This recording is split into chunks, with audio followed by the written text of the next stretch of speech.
ክብርት ዶክተር መቅደስ ዳባ የጤና ጥበቃ ሚኒስቴር ሚኒስትር፣ የተከበሩ ዶክተር ወርቁ ጋቸና የኢትዮጵያ አርቲፊሻል ኢንተለጀንስ ዋና ዳይሬክተር፣ የተከበራችሁ ሚኒስትሮች፣ የተከበራችሁ አምባሳደሮችና የልማት አጋሮች፣ የተከበራችሁ የኢንዱስትሪው ተወካዮች እንዲሁም የዛሬ ዕለት ዋነኛ ባለቤቶች የሆናችሁ ተመራቂ ስታርታፖቻችንና ቤተሰቦቻቸው፣ ክቡራትና ክቡራን፣ ዛሬ የምንገኝበት ይህ ወቅት ለሀገራችን ብቻ ሳይሆን ለቴክኖሎጂ ዘርፍ በአጠቃላይ ልዩ ትርጉም ያለው ነው። በኢትዮጵያ አርቲፊሻል ኢንተለጀንስ ኢንስቲትዩት አማካኝነት በሀገራችን የሰለጠኑ የመጀመሪያዎቹን የአርቲፊሻል ኢንተለጀንስ ስታርታፕ ሰልጣኞች ለመመረቅ በመቻላችን የተሰማኝን ልባዊ ደስታ እና ምስጋና ለመግለጽ እወዳለሁ።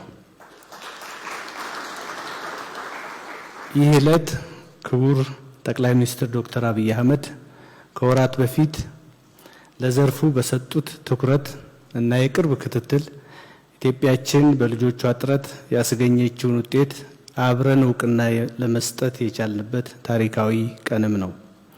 አርቆ መመልከት፣ በተመለከቱት ልክ ማቀድ፣ ባቀዱት ልክ መፈጸም የመደመር መንግስት መለያ ባህሪ ነው። የአርቲፊሻል ኢንተለጀንስ ኢንስቲትዩታችን ከብዙዎች ቀድመን የጀመርንበት ምክንያት ይሄው ነው። ዛሬ ኢንስቲትዩቱ ኢትዮጵያን በመልካም ከሚያስጠሩና ከሚያኮሩ ተቋማት ውስጥ አንዱ ሆኗል። ለሀገራችን በአይነቱ የመጀመሪያ የሆነው የአርቲፊሻል ኢንተለጀንስ ስታርታፕ ማዕከል እውን መሆን የመደመር መንግስት ቀድሞ ተመልካችነት አንዱ ማሳያ ነው። ውድ እንግዶቻችን፣ በክቡር ጠቅላይ ሚኒስትራችን ማዕከሉ በይፋ ስራውን ሲጀምር ክቡር ጠቅላይ ሚኒስትራችን ካስተላለፏቸው ቁልፍ መልእክቶች መካከል አንዱን መልእክት ለማስታወስ እፈልጋለሁ። አንድ ስታርታፕ ሲደገፍ በትንሹ 50 ሰው ከፍ ሲል 500 1000 ሰዎችን ከቀጠረ በሀገር ደረጃ ያለውን የስራ አጥነት ችግር ፈታን ማለት ነው ብለው ነበር።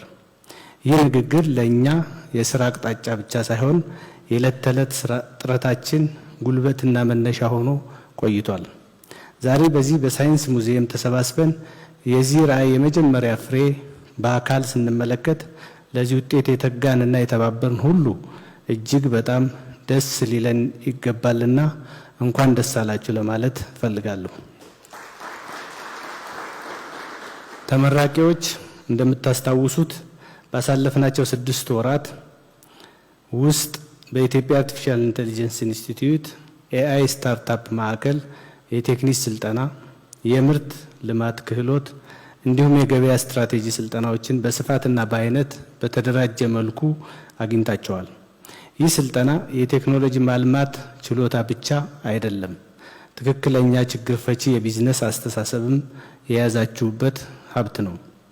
ዛሬ በኤግዚቢሽን ማዕከል የስራቸውን ውጤት ለታዳሚያን ያቀረቡልን ስታርታፖች በጤና፣ በትምህርት፣ በትራንስፖርት፣ በቋንቋ ቴክኖሎጂ፣ በስማርት ሲቲ፣ በፋይናንስና በሰው ኃይል ልማት ዘርፎች የተሰሩ ስራዎችን ተመልክተናል። ይህ ሁሉ የሚያሳየን የወጣቶቻችን የፈጠራ አቅም ምን ያህል የላቀ እንደሆነና ለሀገራችን ትልቅ ተስፋ የሚሰጥ መሆኑን ነው። አርቲፊሻል ኢንተለጀንስ የነገዋን ዓለም ጉዞ እየቃኘም እየወሰነም ይገኛል። ይህንን ቅኝትና ውሳኔ ለብሔራዊ ጥቅም መዋል የሚቻለው ተተኪው ትውልድ ነቅቶ በቅቶና ተግቶ ገንዘብ ሲያደርገው ነው። የዚህ ስታርታፕ ማዕከል ስልጠናና ወጣቶች ያቀረቡት አውደ ርዕይ ይህ የኢትዮጵያ ህልም እውን እየሆነ መሆኑን አሳይቶናል። ማዕከሉ ለስታርታፖቹ ካቀረበው ስልጠና ባለፈ ምቹ የስራ ቦታ፣ ደረጃውን የጠበቀ የአርቲፊሻል ኢንተለጀንስ መስሪያ ቦታ፣ የክላውድ ዳታ ማዕከልና ከፍተኛ የኮምፒውቴሽናል ሪሶርስ ተጠቃሚ አድርጓቸዋል። እንዲሁም የቅርብ አስተማሪነት ክትትል በመስጠትና ዓለም አቀፍና ሀገር አቀፍ ኮንፈረንሶች ላይ እንዲሳተፉ እና ልምድ እንዲያገኙ በማድረግ በኢንስቲትዩቱ ከፍተኛ አርቲፊሻል ኢንተለጀንስ ተመራማሪዎች የቅርብ ድጋፍና ክትትል እንዲያገኙ ተደርጓል። ይህ ሁሉ ድጋፍ ወጣቶቻችን ተሰጥኦአቸውን ወደ ትልቅ እድል የሚቀይሩበትን ምቹ መስክ ፈጥሮላቸዋል። ተመራቂ ስታርታፖች የዛሬ ምረቃችሁ የመጨረሻ መዳረሻችሁ ሳይሆን ለረጅም ጉዟችሁ መጀመሪያ ነው። የምትገቡበት የገበያ ዓለም ፈታኝ ሊሆን ይችላል። ነገር ግን ኢንስቲትዩቱ ያስታጠቃችሁ እውቀትና በራስ መተማመን ለሁሉም ፈተናዎች መልስ አለው። የፈጠራ ስራችሁን በታማኝነት አሳድጉ። ለሀገራችሁ የሚጠቅሙ መፍትሄዎችን አቅርቡ። በአርቲፊሻል ኢንተለጀንስ ዘርፍ ፈጠራችሁን በመቀጠል ኢትዮጵያን በአርቲፊሻል ኢንተለጀንስ ዘርፍ ተወዳዳሪ አድርጓት። እናንተ የኢትዮጵያ የቴክኖሎጂ አምባሳደሮቻችን ናችሁ። በመጨረሻም ይሄንን ውጤታማ ጉዞ አብረውን ላደረጉ አጋሮቻችን፣ ተባባሪዎቻችን ሁሉ ከልብ የመነጨ ምስጋናችንን በፌዴራል መንግስትና በራሴ ስም ማቅረብ እንፈልጋለን። ለኢትዮጵያ አርቲፊሻል ኢንተለጀንስ ኢንስቲትዩት አመራርና ሰራተኞች ላደረጉት ወደር የለሽ ድጋፍ ጥልቅ ምስጋናዬን ማቅረብ እፈልጋለሁ። እንዲሁም ለክቡር ጠቅላይ ሚኒስትራችን ዶክተር አብይ አህመድ ይህንን ራዕይ ስለሰነቁልንና በየጊዜው ለሰጡን ያላሰለሰ አመራር ጥልቅ አክብሮታችንን በዚህ አጋጣሚ ለመግለጽ እፈልጋለሁ።